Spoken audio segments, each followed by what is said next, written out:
واقعہ کربلا تاریخ کا دردناک واقعہ ہے۔ یہ اقتدار کی جنگ نہیں تھی، اقدار کی جنگ تھی۔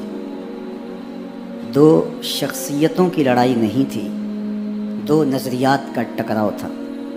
یہ حق اور باطل کا معرکہ تھا۔ یزید ظلم کا استعارہ ہے، حسین ابن علی امن کی علامت ہے۔ یزید جبر کا پتلا ہے، حسین صبر کا پیکر ہے۔ یزید اپنی بدطینت فطرت اور اپنی طبع ناہموار کے باعث دنیا پر ذلت و رسوائی، ظلم، جبر، جور و زیادتی کی علامت بن کے ابھرا، اور حسین ابن علی رضی اللہ تعالی عنہ حق و صداقت کا نشان بن کے ابھرا۔ کربلا کے تپتے ہوئے ریگزار میں حسینی اور یزیدی دو کردار سامنے آتے ہیں۔ اقبال نے کہا تھا، موسیٰ و فرعون و شبیر و یزید، ایند و قوت از حیات آیت پدید، زندہ حق از قوت شبیری است، باطل آخر داغ حسرت میری است، سرخ رو عشق غیور از خون او، شوخی ای مصرع از مضمون او، تا قیامت قطع استبداد کر، موج خون او چمن ایجاد کر۔ یزید بہدل کی بیٹی محسون کا ناپاک بیٹا تھا، اور حسین محمد عربی کی بیٹی فاطمہ کا شہزادہ تھا۔ یزید دمشق کے اطراف میں سرجون اور جریر اختل جیسے اوباشوں کے جھرمٹ میں پل کے جوان ہوا۔ حسین کے گھر کا دروازہ مسجد نبوی کے اندر کھلتا تھا۔ یزید نشے میں دھت ہو کر کے نمازیں چھوڑ دیتا تھا۔ حسین کی کربلا کے اندر بھی نماز تہجد قضا نہیں ہوئی۔ یزید ظلم کا دوسرا نام ہے، حسین امن کی علامت ہے۔ یزید نے زندگی میں ایک مرتبہ حج کیا اور شراب کے مٹکے ساتھ لے کے آیا، اور اختل اور دیگر گویوں اور مغنیوں کو اپنے ساتھ رکھا تاکہ سفر آسانی سے کٹے۔ حسین ابن علی نے 25 حج سواری ہونے کے باوجود پیدل کیے۔ یزید حج بیت اللہ کے بعد مدینہ المنورہ آیا اور شراب کی ایک مجلس بپا کی۔ حضرت امام حسین رضی اللہ تعالی عنہ جب وہاں پہنچے تو شراب کی پھیلی ہوئی بدبو کو محسوس کرتے ہوئے فرمایا، یہ بو کیسی ہے؟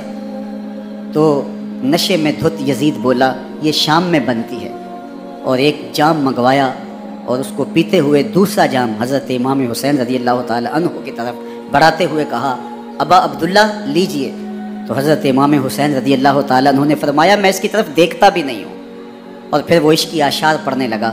جب یزید کی شراب نوشی کا منظر امام حسین رضی اللہ تعالی عنہ اپنی آنکھوں سے دیکھ چکے تھے تو مجھے بتاؤ یزید کے ہاتھ پہ امام حسین کا پاک ہاتھ کیسے آتا؟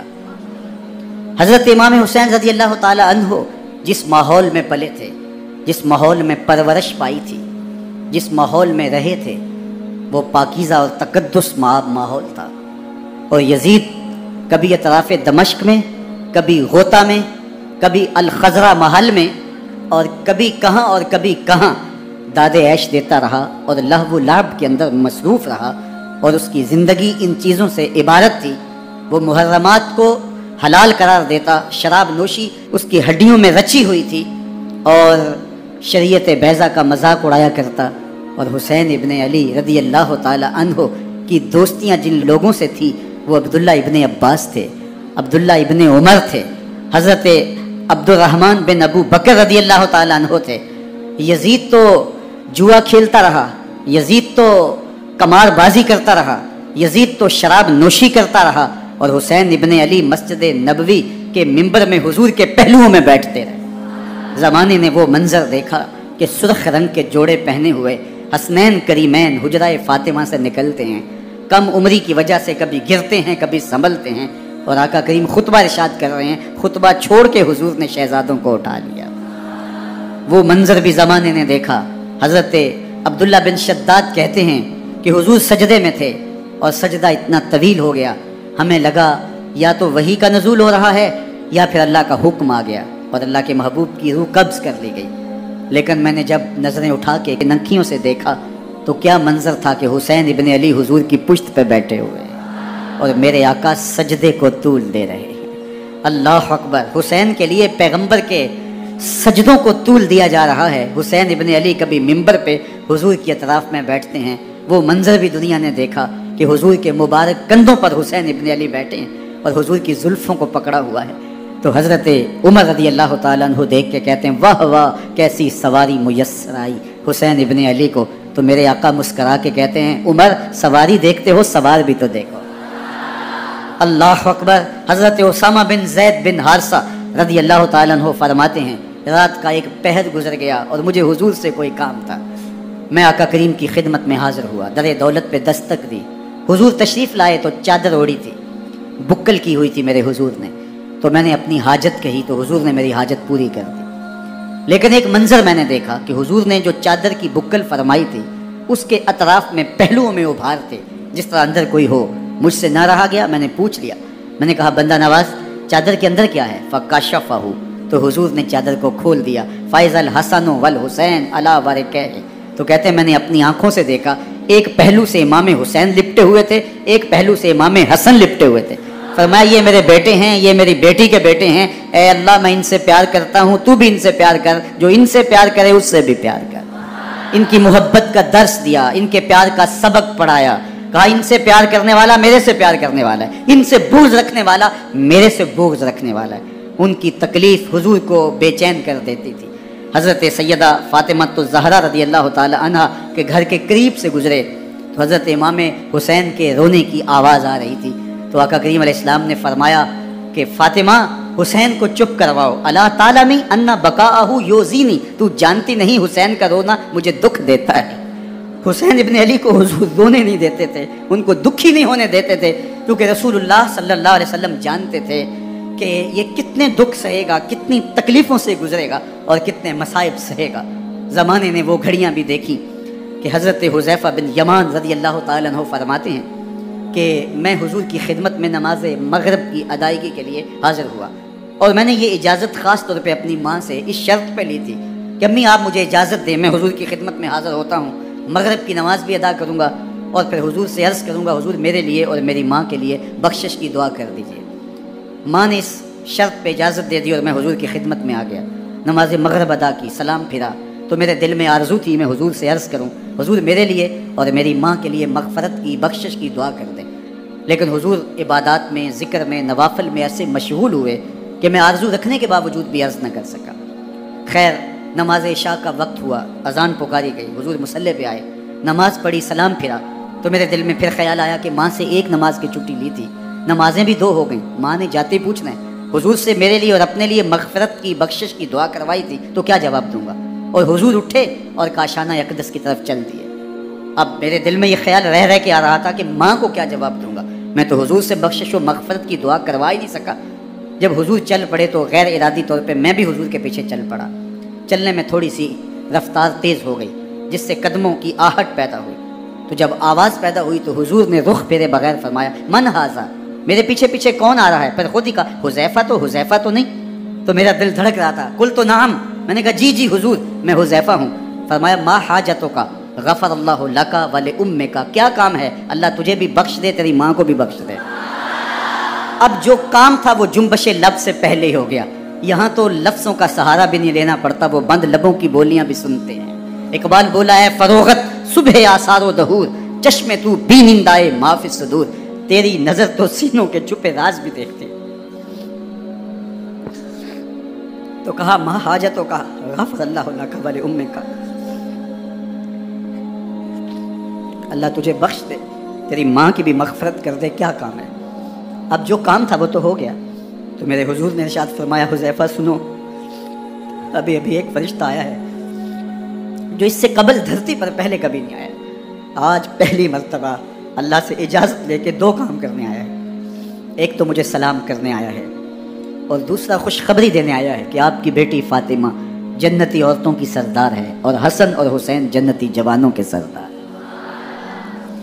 ایک طرف یزید ناپاک محسون کا پلیت بیٹا اور ایک طرف محمد عربی کا نواسا، فاطمہ کے دودھ کا اثر، علی المرتضیٰ کے خون کی تاثیر، رسول اللہ صلی اللہ علیہ وسلم کے کندھوں پہ بیٹھنے والا۔ ایک دن حضور نے امام حسین رضی اللہ تعالیٰ عنہ کے ہاتھ پکڑ لیے اور ان کے پاؤں اپنے پاؤں پہ رکھے اور پھر فرمایا بیٹے آگے بڑھو، اور ان کے پاؤں حضور کی پنڈلیوں پہ آئے۔ پھر کہا بیٹے اور آگے بڑھو، حتیٰ کہ ان کے پاؤں حضور کی رانوں پہ آئے۔ پھر فرمایا بیٹا اور آگے بڑھو، تو ان کے پاؤں حضور کے مبارک بطن اقدس پہ آئے۔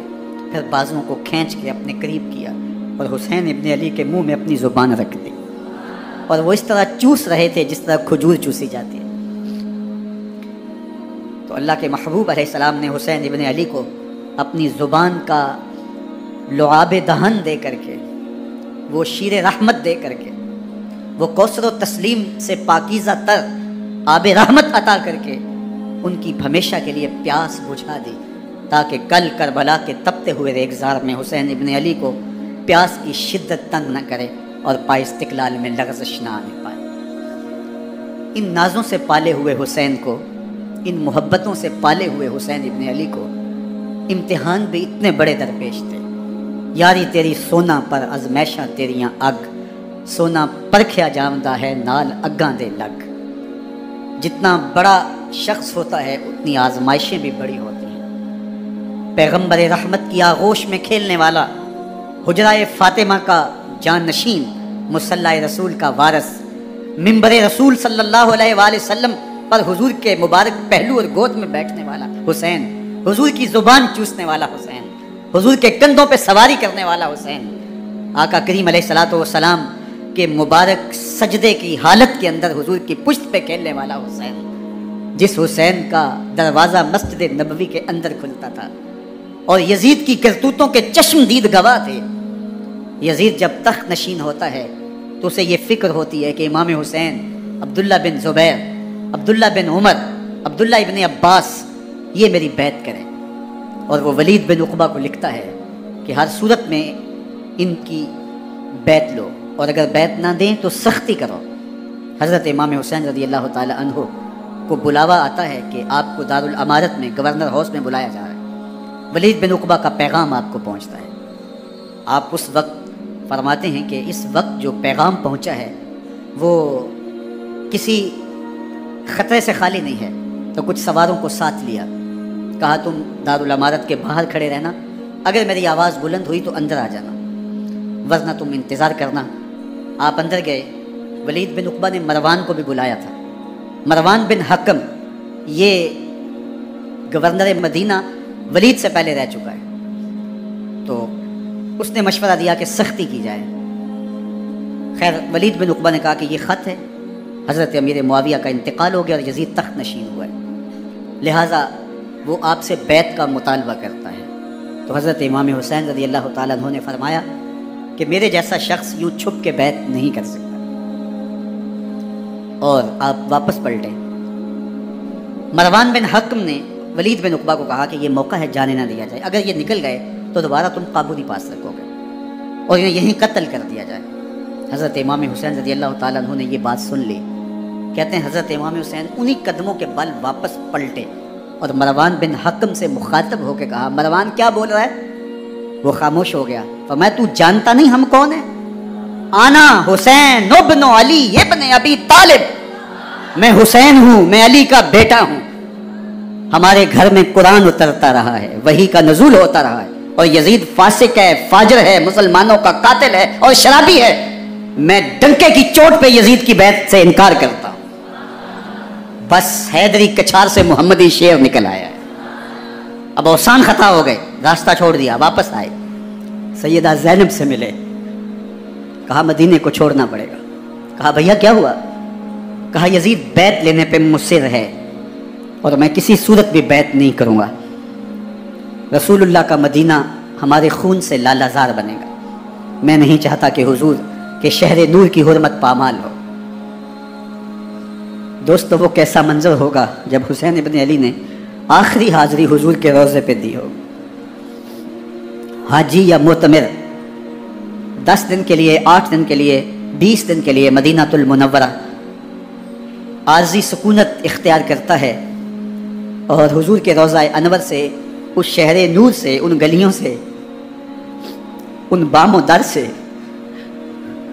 ایسا مانوس ہو جاتا ہے کہ جب واپس پلٹ رہا ہوتا ہے ان دعاؤں کے ساتھ کہ دوبارہ آنا بھی نصیب ہو، اور اسے لگتا ہے کہ میں دوبارہ بھی بلایا جاؤں گا، لیکن اس کے باوجود شہر حبیب چھوڑنا قیامت سے کم نہیں ہوتا۔ اعظم چشتی مرحوم آخری بار جب حضور کے روضہ انور پہ گئے تو بیمار تھے، ویل چیئر پہ تھے۔ باب بقی سے باہر نکلے تو خادم سے کہا کہ میری ویل چیئر پیچھے سے کھینچو تاکہ میرا رخ روضہ انور کی طرف رہے، اور وہ پیچھے سے کھینچتا چلا جا رہا ہے، اور جب باب مکہ سے پیچھے جنت البقیع کے قریب سے گنبد خضرا نگاہوں سے اوجل ہونے لگا تو اعظم چشتی مرحوم نے کہا، جاں بدن سے نکلتی ہے اعظم، جاں بدن سے نکلتی ہے اعظم، کوئی آسان ہے مدینے سے جدا ہونا، کوئی آسان ہے مدینے سے جدا ہونا۔ یہ اس شخص کی کہانی ہے جو 10 دن، 5 دن، مہینہ، 2 ماہ وہاں رہتا ہے، اور پھر اس شہر کو چھوڑ کے آنا اس کے لیے آسان نہیں ہوتا۔ اور مجھے بتاؤ کہ حسین جو پیدا مدینے میں ہوا، جس کے گھر کا دروازہ مسجد نبوی کے اندر کھلتا تھا، جو مسجد نبوی کے اندر پرورش پا کے جوان ہوتا ہے اور مدینے کی گلیوں میں کھیلتا رہا، اس حسین ابن علی کے لیے مدینہ چھوڑنا، اور پھر وہ اس بات کا علم اور شعور رکھتے تھے کہ یہ آخری بار حضور کے در پہ حاضری ہے، دوبارہ اس شہر نور میں نہیں آ سکوں گا، تو کیا قیامت ہوگی اور کیا منظر ہوگا۔ محمد بن حنفیہ کے علاوہ خاندان نبوت کے جتنے لوگ تھے ان سب نے شہر مدینہ کو الوداع کہا، اور رات کے موقع میں مدینہ المنورہ کو، مسجد نبوی کو چھوڑ کر کے مکہ کی جانب عازم سفر ہوئے۔ 3 شعبان المعظم کو مکہ المکرمہ پہنچتے ہیں، ادھر کوفیوں کے خطوط آنے شروع ہو جاتے ہیں۔ حضرت امام حسین رضی اللہ تعالیٰ عنہ مسلم بن عقیل رضی اللہ تعالیٰ عنہ کو صورتحال معلوم کرنے کے لیے بھیج دیتے ہیں۔ 40,000 کوفی آپ کے ہاتھ پہ بیعت کر لیتے ہیں۔ ادھر 25 پیدل حج کرنے والے حضرت امام حسین 8 ذی الحج کو احرام باندھتے ہیں، لیکن آپ کو پتہ چلتا ہے کہ حاجیوں کے روپ میں قاتل چھپا دیے گئے، تو آپ اس احرام کو حج کی بجائے عمرے میں بدلتے ہیں اور کوفے کی جانب عازم سفر ہوتے ہیں۔ کائنات والو، ذرا سینے پہ ہاتھ رکھ کے دیکھو کہ یہ کتنا مشکل مرحلہ تھا۔ اس دین کی آبرو کو بچانے کے لیے حضرت امام حسین رضی اللہ تعالیٰ عنہ نے کتنا بڑا قدم اٹھایا۔ آپ کے بہی خواہ، دوست، احباب عبداللہ بن عمر یہ سارے روکتے ہیں، عبداللہ بن عباس کہتے ہیں حضرت نہ جائیے، الکوفی لا یوفی، کوفی کبھی وفا نہیں کرتے، آپ کے والد کو وہاں شہید کیا گیا، لیکن آپ ایک فرض کو نبھانے جا رہے ہیں۔ میرے غم گسارو، میرے مہربانو، نہ روکو مجھ کو جانے دو، مجھے نانے کے دی کی ڈوبتی کشتی بچانے دو، میں جاتا ہوں کہ دنیا پر وفا کا نام رہ جائے، میں رہوں نہ رہوں پر عظمت اسلام رہ جائے۔ میں نہیں جاتا تو نبی کے گھر کی آن جاتی ہے، میں نہیں جاتا تو نبی کے گھر کی آن جاتی ہے، تمہارا دین جاتا ہے، میری غیرت ایمان جاتی ہے۔ حضرت امام حسین یہاں سے چلتے ہیں، ابھی راستے میں ہی پہنچتے ہیں کہ یہ خبر آتی ہے کہ کوفے والوں نے بے وفائی کر دی، حضرت مسلم بن عقیل رضی اللہ تعالیٰ عنہ کو شہید کر دیا گیا، نعمان بن بشیر معزول کر دیے گئے، ابن مرجانہ ابن زیاد وہاں متعین کر دیا گیا جو سخت گیر شخص تھا، اور اس نے لوگوں کو ڈرایا، دھمکایا، اور کوفے کے لوگوں کے دل بدل گئے اور وہ بیتیں توڑنے لگے۔ وہ منظر مسجد کوفہ کا کتنا دل گداز تھا، جب امام نماز کے لیے کھڑے ہوئے تو 40,000 لوگ آپ کے پیچھے تھا۔ جب سلام پھیرا اور امام نے دیکھا کہ پیچھے لوگ نہیں ہیں، پھر لوگوں نے اپنے دروازے بھی بند کر لیے۔ رات کی تنہائیاں ہیں اور حضرت مسلم بن عقیل کو کوئی پناہ دینے والا نہیں، لوگوں نے دروازے بند کر لیے کہ کہیں ہمارے گھر میں نہ آ جائیں اور ہم مشقت اور حکومتی تشدد کا شکار نہ ہوں، کتنا دردناک لمحہ ہے حضرت مسلم بن عقیل رضی اللہ تعالیٰ عنہ پہ، اور پھر حضرت مسلم بن عقیل بے دردی سے شہید کر دیے جاتے ہیں۔ آپ ابھی راستے میں ہیں، یہ ساری کہانی پہنچتی ہے کہ حضرت مسلم شہید کر دیے گئے اور بے دردی سے شہید کر دیے گئے۔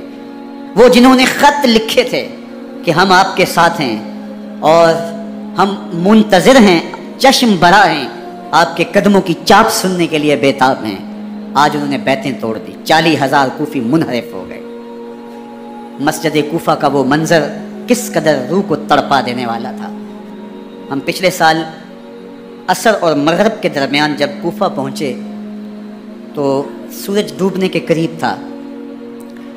میں نے اپنی زندگی میں اتنا اداس موسم کہیں نہیں دیکھا جتنا اداس موسم کوفے میں دیکھا۔ ایسے لگتا تھا جس طرح کوفے کی آب و ہوا آج بھی شرمندہ ہے۔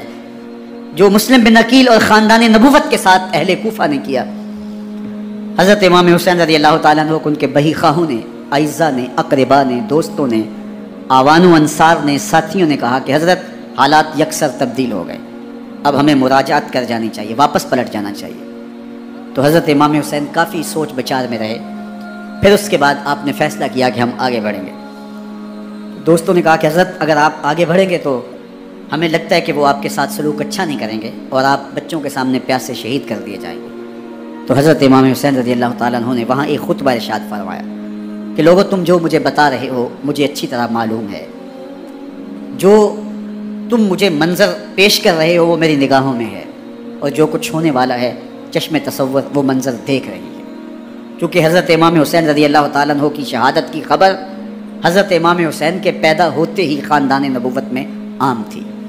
حضور علیہ الصلوۃ والسلام کو یہ بات جبریل امین نے آ کے بتائی تھی جب حسین ابن علی کے ساتھ حضور محبت کا اظہار کر رہے تھے، تو یہ جبریل امین نے آ کے کہا تھا حضور آپ کا یہ بیٹا عرض طف میں شہید کر دیا جائے گا، اور کربلا کی مٹی لا کے حضور کو دی اور ام سلمہ کو حضور نے عطا کر دی۔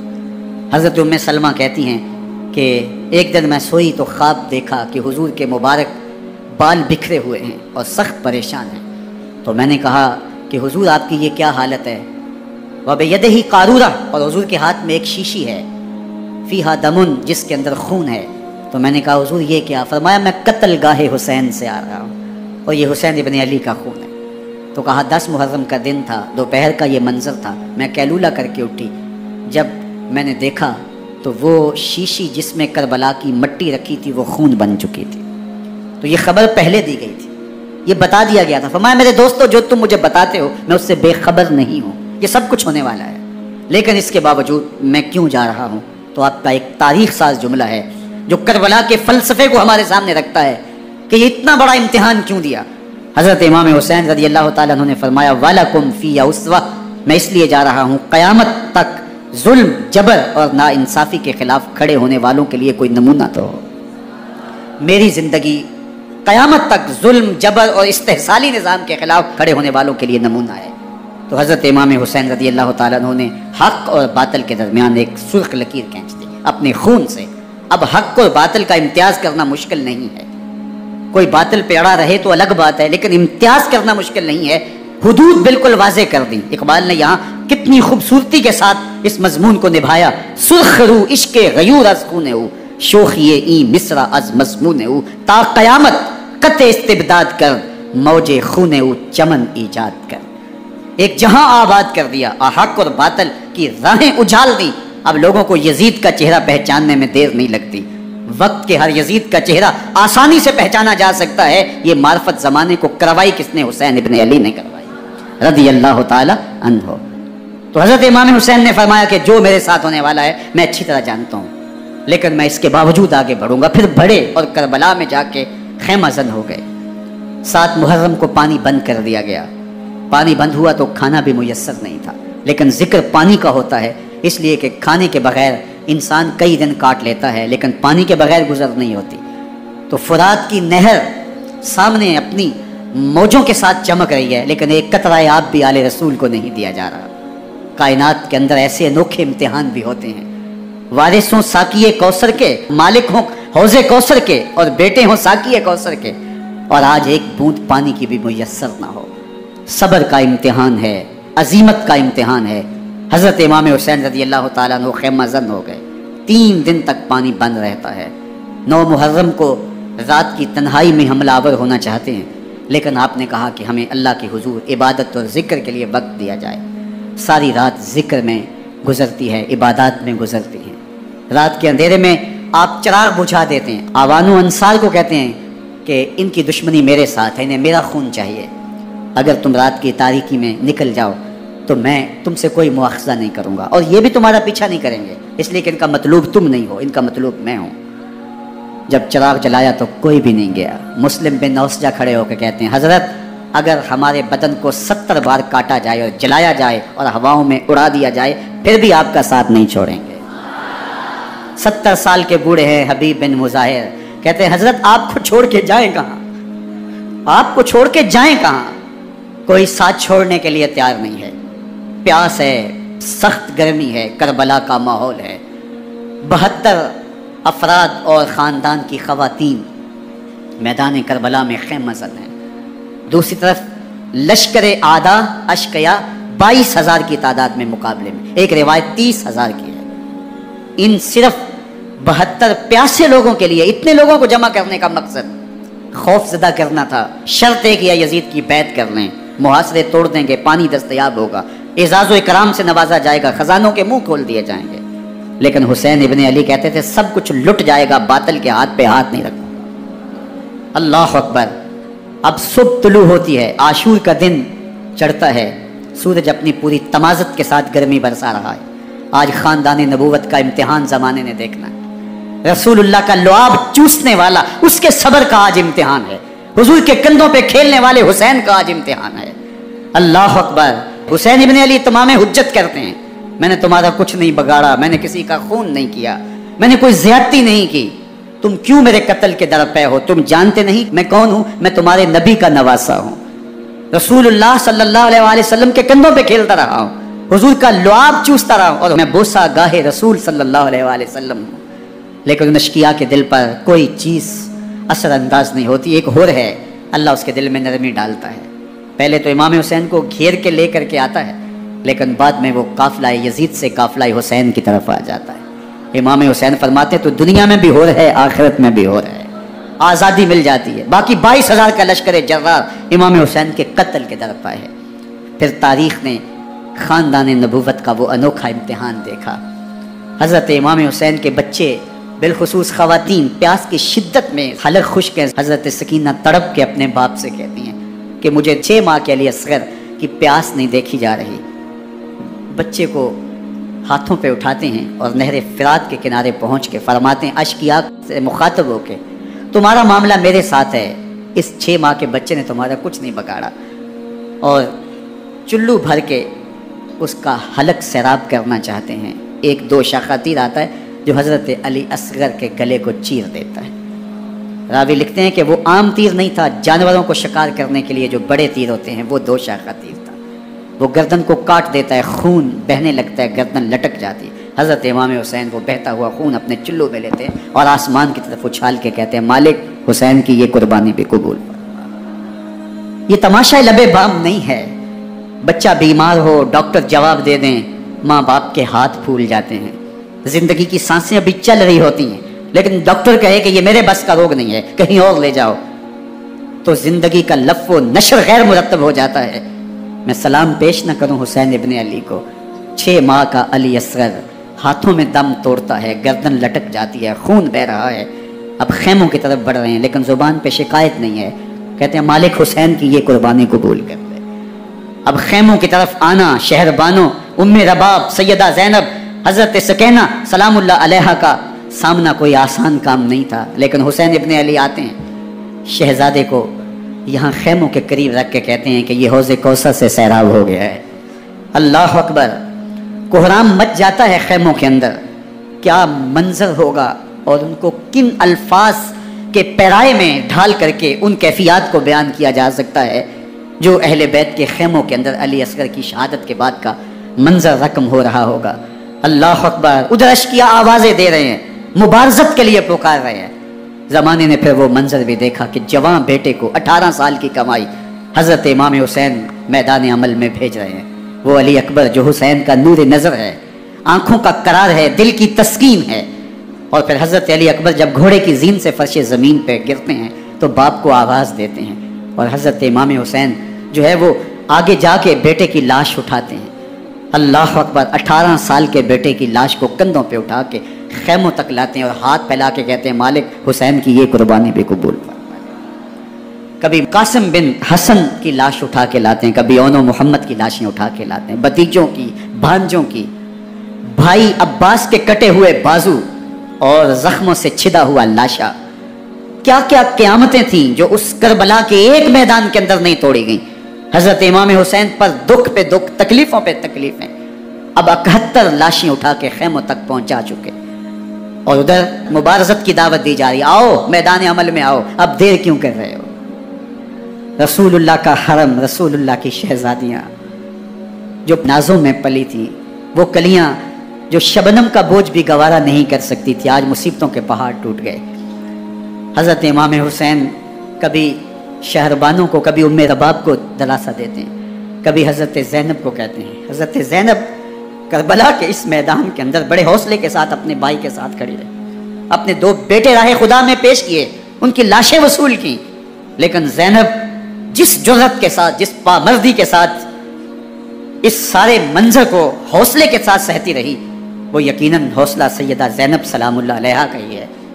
لیکن یہ وہ منظر تھا کہ زینب کا دل بھی ڈول گیا جب حسین ابن علی گھوڑے پہ بیٹھنے لگے، ان کو گھوڑے میں بٹھانے والا کوئی نہیں تھا، اور جو بھی سوار جاتا پھر واپس اس کی لاش ہی آتی اور حسین ابن علی لے کے آتے۔ آج حسین ابن علی جا رہے ہیں، زندگی کا سارا سرمایہ لٹ رہا ہے، حضرت زینب سلام اللہ علیہا سنبھل نہیں رہی۔ حضرت امام رضی اللہ تعالیٰ عنہ اٹھے اور آپ نے حضرت زینب کو صبر کی تلقین کی اور کہا کہ صبر ہی بہترین ذریعہ ہے اور اللہ کی قربت کا ایک بہترین سبب ہے، اور ان کو صبر کی تلقین کرتے ہوئے فرمایا کہ میرے بعد تم نے اس ذمہ داری کو سنبھالنا ہے، اور ان مخدرات اسلام کی، ان شہزادیوں کے پردے کی تم نے حفاظت کرنی ہے۔ اور پھر گھوڑے کی زین کس کے امام حسین لشکر اشقیاء کی طرف بڑھتے ہیں۔ اب خیموں سے سسکیوں کی آواز آ رہی ہے، ان کا سردار، ان کا تاجدار آج سب کو چھوڑ کے کربلا کے میدان کی طرف بڑھ رہا ہے۔ جرم کیا کیا، قصور کیا کیا، اس نے کیا زیادتی کی کہ آج نیزوں اور انیوں کے مقابلے میں 22,000 کا لشکر حضرت امام حسین پہ ٹوٹ پڑتا ہے۔ آپ پھر تمام حجت کرتے ہیں میں نے کسی کو قتل نہیں کیا، خون ناحق نہیں بہایا، میرے خون کے درپے کیوں ہو، اپنی آخرت کیوں برباد کرتے ہو، تم جانتے نہیں میں کون ہوں، میں تمہارے نبی کا نواسا ہوں۔ لیکن ابن زیاد کہتا ہے مقابلے میں آؤ۔ پھر حضرت امام حسین رضی اللہ تعالیٰ عنہ مقابلے میں آتے ہیں، اور جب گھوڑے کو ایڑ لگا کے دشمن اشقیاء پہ ٹوٹتے ہیں تو پھر ایسا منظر ہوتا ہے کہ وہ بھیڑ بکریوں کی طرح آگے بھاگتے ہیں۔ 71 زخم کلیجے پہ لیے شجاعت کا یہ پیکر جب میدان میں آتا ہے، آواز آتی ہے یہ کون ذی وقار ہے، بلا کا شاہ سوار ہے، لباس ہے پھٹا ہوا، غبار سے اٹا ہوا، تمام جسم نازنی چتا ہوا کٹا ہوا، یہ نبی کا نور عین ہے، یہ بال یقین حسین ہے، یہ حسین ابن علی ہے رضی اللہ تعالیٰ عنہ۔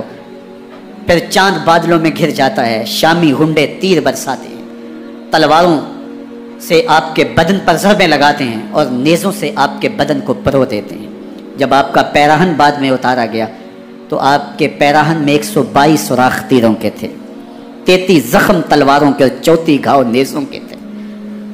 جب گھوڑے کی زین سے فرش زمین پر آئے بدن چھلنی تھا، زخم زخم سے خون بہ رہا تھا، 3 دن کا پیاسا حسین، اللہ اکبر، بدن زخموں سے چور، 71 لاشیں کلیجے پہ لیے، مخدرات اسلام کے پردے کا خیال دل میں الگ ہے، لیکن گھوڑے کی زین سے جب فرش زمین پہ امام حسین آتے ہیں، زبان پہ ہائے نہیں، نالا و شیون نہیں، چیخ و پکار نہیں، آتے ہی پیشانی سجدے میں رکھتے ہیں اور پکارتے ہیں اللہم ردن بقضائک و صبرن علی بلائک تسلیما لامرک سبحان ربی الاعلی۔ مالک گھر لٹا کے، بچے لٹا کے، خاندان سب کچھ قربان کر کے، اپنے بدن کو زخموں سے چھلنی کروا کے، تیروں اور نیزوں کی انیوں سے اپنے آپ کو زخمی کروا کے، تیرے حضور سر جھکا کے یہ اقرار کرتا ہوں کہ حسین تیری تقدیر پہ راضی ہے، مالک تو بھی بتا تو بھی حسین پہ راضی ہوا ہے کہ نہیں ہوا۔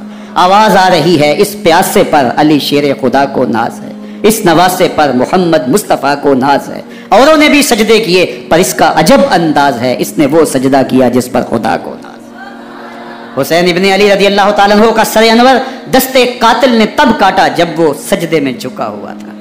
یزید نے کہا میں بیعت لوں گا، امام حسین نے کہا کبھی بھی نہیں دوں گا، یہ سر کٹ سکتا ہے جھک نہیں سکتا۔ سر کاٹ کے نیزے کی نوک پہ چڑھا دیا گیا، اور یہ اس بات کا اعلان تھا کہ ہم جیت گئے اور حسینی ہار گئے، اور لشکر یزید میں غوغا مچ گیا، نقارے بجنے لگے کہ ہم جیت گئے، دیکھو امام حسین شہید کر دیے گئے، اور سر کاٹ کے نیزے کی نوک پہ چڑھایا گیا۔ لیکن لشکر یزید سے آواز آئی، یہ کیسا سر ہے جو کٹ کے بھی سر بلندی ہے، کٹ گیا ہے پھر بھی اونچا ہے۔ اللہ اکبر، یہ سر سجدے میں کٹا ہے، رب کے حضور عبادت کی حالت میں کٹا ہے۔ حسین آج بھی سجدے میں ہے، اللہ اکبر، حسین آج بھی سجدے میں ہے، بلکہ کٹے ہوئے سر کا رخ زمین کی جانب تھا اور کٹی گردن آسمان کی طرف، یوں نیزے پہ پرویا گیا۔ اللہ اکبر، ایک شاعر نے نقشہ کھینچا، باں کے سر نیزے پہ اور سوئے زمیں ہے روح، یعنی سجدہ ثانی کی ہے آرزو۔ رکعت کے 2 سجدے ہوتے ہیں، ابھی ایک سجدہ ہوا تھا کہ دست قاتل نے سر کاٹ دیا، کہا حسین کی پیشانی میں دوسرے سجدے کی تمنا مچل رہی۔ یہ تھا حسین ابن علی کا سجدہ، ساری زندگی رب کے حضور سجدہ قضا نہیں ہونے دیا۔ آج پانی نہیں ہے، اللہ اکبر، آج تیمم کر لیتے ہیں، آج اپنے خون کو اوڑھ کر کے حسین نے اپنی پیشانی اپنے مالک کے حضور جھکا کر کے عظیمت کی وہ انوکھی داستان رقم کر دی کہ صدیاں گزرنے کے باوجود بھی ان کی یادوں کے چراغ روشن ہیں۔ جب حضرت امام حسین اور دوسرے اعیان و انصار کو شہید کر دیا گیا تو ان کے سر نیزوں کی نوک پہ چڑھا دیے گئے۔ حضرت امام حسین کا کٹا ہوا سر اور باقی 71 افراد کے کٹے ہوئے سر نیزوں کی نوک پہ، اور 10 سواروں کو ابن سعد نے کہا کہ ان کو رون دو، اور گھوڑوں کی ٹاپوں تلے حضرت امام حسین رضی اللہ تعالیٰ عنہ اور ان کے آوان و انصار کو جو ہے وہ روندا گیا، حتیٰ کہ ان کی استخوان مبارک، ان کی ہڈیاں بھی چور چور ہو گئی۔ روننے سے قبل ان کا لباس اتار لیا، ان کے کپڑے اتار لیے گئے۔ اللہ اکبر، کیسی دردناک گھڑیاں تھیں۔ یزید کا صرف یہی بد کرداری کا مرحلہ نہیں تھا، اس کربلا کے صحرا کے اندر یزید نے جس طرح امام حسین رضی اللہ تعالیٰ عنہ کو شہید کیا اور حضرت امام حسین کے خاندان کو شہید کیا، جب مدینہ المنورہ پر یزید نے مسلم بن عقبہ کو مقرر کیا، جس کو بزرگوں نے مسلم بن عقبہ کہا ہے، تو اس کو کہا 3 دن تک مدینے کا حرم تمہارے لیے حلال ہوگا، جو چاہو تم کرنا، اور شامی فوجوں کو اجازت ہوگی۔ تو وہاں بھی انہوں نے 10,000 تابعین اور 700 صحابہ کو شہید کیا۔ حضرت ابو سعید خدری رضی اللہ تعالیٰ عنہ گھر سے باہر نکلے، کافی بوڑھے ہو چکے تھے، تو انہوں نے حضرت ابو سعید خدری کو پکڑ لیا، کہا تم کون ہو؟ کہا مجھے ابو سعید خدری کہتے ہیں۔ تو کہا ہاں تمہارا نام سنا ہے، اور داڑھی سے پکڑ کے کھینچا اور کہا کہ ہے تمہارے پاس جو ہمیں دو؟ تو کہا کہ میرے پاس تو کچھ بھی نہیں، میں تو فقیر آدمی ہوں۔ تو ان کے گھر ان کو لے گئے، تو 2 کبوتر رکھے تھے حضرت ابو سعید خدری نے، تو وہ کبوتر لوٹ کے لے گئے۔ اللہ اکبر، حضرت ابن سنان رضی اللہ تعالیٰ عنہ کو جو حضور کے علم بردار تھے فتح مکہ کے دن، ان کو ستو پہلے پلائے اور پھر ان کی گردن کاٹی گئی، اور کہا یہ ہے وہ ستو جو تم زندگی میں آخری بار پیو گے۔ ایک گھر میں داخل ہوئی شامی فوج، تو ایک خاتون کے ابھی بچہ پیدا ہوا تھا، اور قابلہ نے، داہیہ نے وہ بچہ ماں کی چھاتی پہ لٹایا، اور وہ ماں کا پہلا دودھ پی رہا تھا۔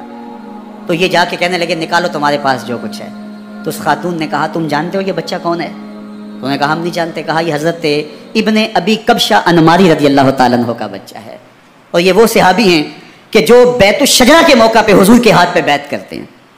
انہوں نے اس چیز کا لحاظ نہ کیا کہ جو کچھ ہے وہ ہمیں دو، ورنہ تیرے بچے کو نہیں چھوڑیں گے۔ تو ماں بچے سے مخاطب ہو کے کہتی ہے، ابھی بچہ پیدا ہوا ہے اور ماں سے پہلا دودھ پی رہا ہے، کہ بیٹے اگر میرے پاس کچھ ہوتا، وہ قیمتی سے قیمتی چیز بھی ہوتی، تیری جان کے لیے قربان کرتی، لیکن اس وقت میرے پاس کچھ ہے نہیں۔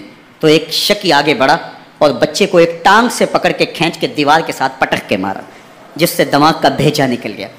کیا کیا زیادتیاں نہیں کی۔ 700 صحابہ حرہ کے واقعہ میں شہید کیے یزید نے، اور 10,000 تابعین شہید کیے۔ مسجد نبوی میں ممبر رسول کے ساتھ گھوڑے باندھے، اور وہ ممبر رسول اور مصلی رسول کے قریب لید کرتے رہے۔ حضرت سعید بن المسیب فرماتے ہیں میں نابینا تھا اور حضور کے روضہ انور کے پاس بیٹھا تھا، اور یزید کے سپاہی آتے، جو بھی مسجد میں نظر آتا پکڑ کے لے جاتے، مجھے نابینا سمجھ کے چھوڑ دیتے، لیکن میں پریشان تھا کہ ظہر کا وقت ہوگا، عصر کا وقت ہوگا، مغرب عشاء کا وقت ہوگا، نہ اذان، نہ اقامت، نہ جماعت، تو کیسے مجھے پتہ چلے گا کہ نماز کا وقت ہو گیا، اور کیسی میری نمازوں کا کیا بنے گا؟ میں اس فکر میں بیٹھا تھا۔ لم ازل اسمع الاذان والاقامت من قبل رسول اللہ صلی اللہ علیہ وآلہ وسلم۔ فرماتے ہیں جب بھی پھر نماز کا وقت آیا، گنبد خضرا سے اذان کی بھی آواز آئی، اقامت کی بھی آواز آئی۔ 3 دن تک مسجد نبوی کے اندر گھوڑے بندے رہے اور مدینہ کی حرمت پامال کی. مدینہ کے گھروں کے اندر یہ بدکماش داخل ہوئے اور جو بدکاریاں انہوں نے کی کلیجہ منہ کو آتا ہے. 1002 شیزائیں ان بدکاروں کی بدکاریوں کی وجہ سے کنواری حالت کے اندر حاملہ ہوئی. 3 دن تک مدینے کا حرم انہوں نے پامال کیا اور پھر مکہ المکرمہ میں کعبۃ اللہ پر گولے برسائے اور کعبہ کا غلاف جل گیا. وہ تو یزید مر گیا اور حضرت عبداللہ ابن زبیر رضی اللہ تعالیٰ عنہ نے اپنی خلافت کا اعلان کیا. یزید کے یہ کرتوت تھے, ادھر اہل مدینہ کو ستایا, ادھر اہل مکہ کو ستایا اور رسول اللہ صلی اللہ علیہ وسلم کے خانوادے کی بے حرمتی اور توہین کی. نہ صرف انہیں قتل کیا گیا, ان کی لاشوں پہ گھوڑے دوڑائے. ابن سعد اور شمر جو ہے وہ خیموں میں داخل ہوا اور مخدرات اسلام کی چادریں چھیننے کی کوشش کی. حضرت زینب سلام اللہ علیہ نے مخاطب ہو کے کہا, ہمارے چہرے کے رکھوالے چلے گئے ہیں, ظالم تو خیال نہیں کرتا ہم رسول اللہ کی بیٹیاں ہیں. حضرت شہربانو, حضرت زین العابدین اور حضرت زینب سلام اللہ علیہ ان تینوں کو ایک اونٹ پہ باندھا گیا اور باقی اونٹوں پہ باقی سادات کو, حضور کی شہزادیوں کو باندھا گیا, رسیوں میں جکڑا گیا اور اونٹوں پہ باندھ کر کے کوفے کی جانب آگے آگے شہیدوں کے سر چل رہے ہیں اور پیچھے یہ قافلہ چل رہا ہے. اور جب یہ قافلہ وہاں سے گزرا جہاں لاشیں پڑی تھی, امام زین العابدین 14 سال کے تھے اور بیمار تھے اور ان کا حوصلہ نہ ہوا, وہاں غشی ان کے اوپر آنے لگی. اور وہ منظر ابن کثیر نے, باقی لوگوں سب نے لکھا ہے کہ پھر جب ان کی یہ حالت ہوئی تو پھر سیدہ زینب سلام اللہ علیہ جنہوں نے ابھی تک بڑے حوصلے کے ساتھ ساری مشکلات کا مقابلہ کیا تھا, اب ان کے بندن ٹوٹ گئے اور آنکھوں سے آنسو بہنے لگے اور سیدہ زینب تھے امام حسین رضی اللہ تعالیٰ عنہ کی لاش پہ کھڑے ہو کے, اور وہ روندی ہوئی لاش, ٹوٹی ہوئی ہڈیاں اور وہ بڑا بدن, کٹا ہوا سر نیزے کی نوک پہ اور لاش یہ پڑی ہے. تو حضرت سیدہ زینب نے مدینے کی طرف منہ کر کے جو ہے وہ حضور سے فریاد کی, یا محمد آہو, یا محمد آہو, حاذا حسین بالآراء مزمل بالدماء, یا محمد آہو بناتوں کا سبایا. یا رسول اللہ, اے پیارے آقا, یا جد آہو, اے ہمارے نانا محترم, یہ دیکھیے آپ کا حسین پڑا ہوا ہے, بدن سے کپڑے اتار لیے گئے, خاک ہوائیں اڑا رہی ہیں اور اس کے اوپر چادر جو ہے وہ مٹی کی پڑ گئی ہے. حضور آپ کی اولاد کاٹ دی گئی اور پھر کہا بناتوں کا سبایا, حضور دیکھیے آپ کی بیٹیوں کے ہاتھ باندھ دیے گئے ہیں, اونٹوں پہ کس دیا گیا ہے, سر شہیدہ آگے آگے چل رہے ہیں اور حضرت سیدنا امام حسین کا آگے آگے سر ہے. راستے کے اندر ایک جگہ آئی, رات گزری اور ان کو اتارا گیا. رات کا موقع تھا, ایک خاتون آئی اور اس نے کوئی کھانا پیش کیا ان کو اور کہا کہ میں کسی زمانے میں حضرت سیدہ فاطمہ تو زہرا کی نوکری کیا کرتی تھی, ان کی لونڈی تھی, ان کی کنیز تھی, اور آج مجھے پتہ چلا کہ آپ لوگ گزر رہے ہیں تو میں نے کہا کہ میں اپنی مخدومہ کے خاندان کی خدمت کروں. اور پھر اس نے کہا کہ اس وقت سیدہ کی گود میں ایک 6-7 ماہ کی بچی تھی جس کو زینب کہا کرتے تھے. تو سیدہ زینب نے کہا کہ اماں اگر پہچانتی ہو تو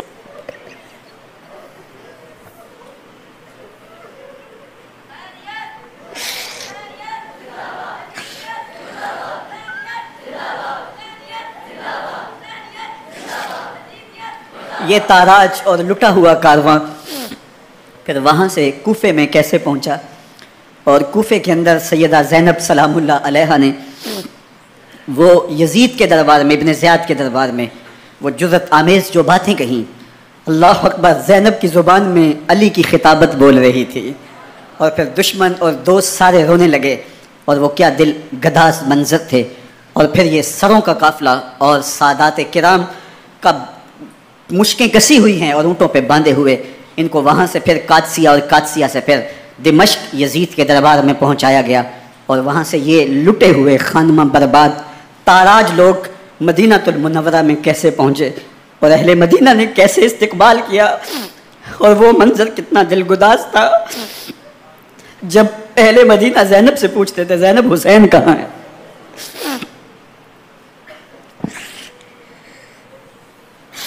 بے مروت بے وفا تیرا بھی کیا افسانہ ہے, جس نے اپنی ہی شمع کو گل کیا تو وہ پروانہ ہے. اپنے پیغمبر کے شہزادوں کو اور اپنے پیغمبر کی شہزادیوں کو جو دکھ اس امت نے دیے, یہ کائنات کی ایک انوکھی داستان ہے. اللہ ہمیں اسوہ شبیری پہ عمل کی توفیق عطا کرے اور ان کے نقوش پاک کی برکتیں دے. اہل بیت کی محبت ہماری روحوں میں جذب کر دے اور جس عظیمت کے ساتھ, جس حوصلے کے ساتھ انہوں نے دکھوں کو جھیلا, جو دہتی آگ کے شعلوں پہ سویا وہ حسین، جو جواں بیٹے کی میت پر نہ رویا وہ حسین، جس نے سب کچھ کھو کے کچھ نہ کھویا وہ حسین، مرتبہ اسلام کا جس نے دوبالا کر دیا، خون نے جس کے دو عالم میں اجالا کر دیا، جو کہ سوزے غم کو سانچے میں خوشی کے ڈھال کے مسکرایا موت کی آنکھوں میں آنکھیں ڈال کے۔ اے حسین ابن علی تم پر سلام، نازش آل نبی تم پر سلام۔ ذرا میرے ساتھ یہ پڑھ لیجئے، اے حسین ابن علی تم پر سلام،